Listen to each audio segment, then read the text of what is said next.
एक छोटी सी बात आपको मुझे तो विशेष रूप से सदा स्मरण रखनी चाहिए कि सृष्टि का कण कण काल के अधीन है, काल के द्वारा नियंत्रित है। जो आया है उसको जाना है। जिसको आज समय मिला है वो ये ना भूले कि मेरा समय समाप्त भी होगा। जिसको आज अवसर मिला है वो ये ना भूले कि भाई इस अवसर की अवधि एक दिन समाप्त भी होगी। यहां एक बात मैं कहना चाहता हूं कि मैं देखता हूं कि अच्छे अच्छे बुद्धिमान लोग जो व्यवहारिक दृष्टि से बड़े बुद्धिमान समझे जाते हैं, फिर मैं देखता हूं कि उनके जीवन में एक एग्जिट प्लान नहीं होता। घुस तो जाते हैं संसार में, व्यवहार में कूद तो जाते हैं, लेकिन उससे निकलना नहीं आता उनको। फिर उसी में लिप्त होते ही चले जाते हैं। व्यवहार करिए, पर युक्ति से व्यवहार करिए, व्यापार करिए।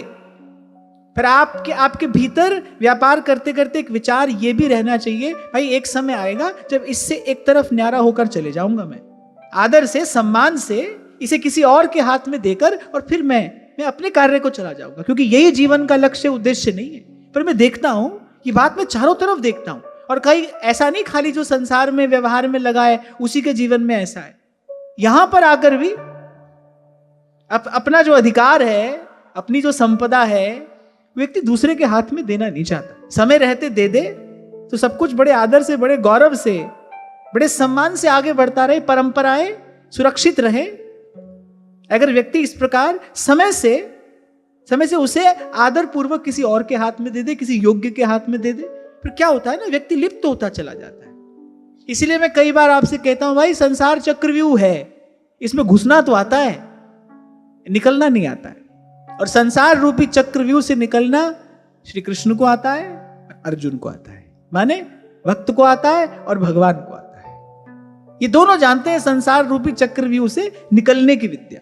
घुसना तो सबको आता है, सभी घुस गए, लो रचा लिया, बसा लिया अपना संसार, इससे निकलना नहीं आ रहा है। निकल के कैसे जाएं इससे? और उसी में मर गए, खप गए, उसी चक्की में पिस गए, उसे निकलना नहीं आया। भाई आसपास जो घट रहा है उससे भी तो कुछ सीखा जाता है ना, वो भी तो कुछ सिखाने के लिए हो रहा है आपको। और अगर आप आसपास होने वाली घटना से नहीं सीख पा रहे हैं तो अभी आपने गुरु की सत्ता को पूर्ण रूप से समझा नहीं। अगर आप जिस दिन पूर्ण रूप से शिष्य हो जाओगे ना, गुरु की सत्ता कण कण में प्रतिभासित होने लगती है। आप चारों तरफ देखोगे कुछ ना कुछ जो हो रहा है ना, ये आपको कुछ सिखा रहा है, आपको कुछ बता रहा है। प्रकृति भी अपना पाठ अपने तरीके से पढ़ाती है।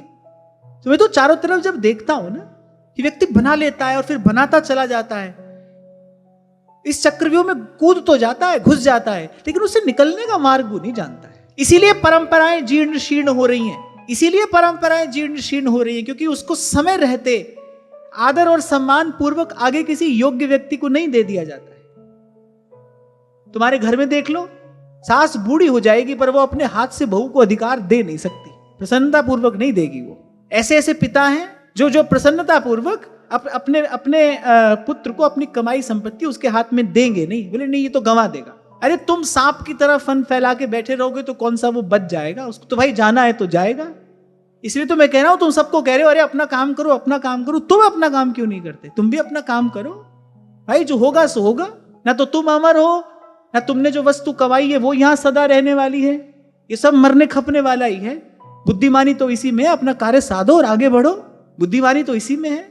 तो पितामह ने कहा कि तुम क्या समझते रहे, पर भूलना नहीं, ये भगवान है, सबको काल नियंत्रित करता है, सबको समय नियंत्रित कर रहा है। और इसी का विचार करते हुए मैंने कहा, भाई कितने भी बड़े स्थान पर आप क्यों नहीं हो, ये बात भूले नहीं कि भाई ये रहेगा नहीं, ये थोड़े समय के लिए मुझे अवसर मिला है, अब आपके हाथ में है। आप उस अवसर का कितना सदुपयोग कर सकते हो, कितना दुरुपयोग कर रहे हो, ये आपके हाथ में है। हर किसी को जीवन में अवसर तो मिलता ही है।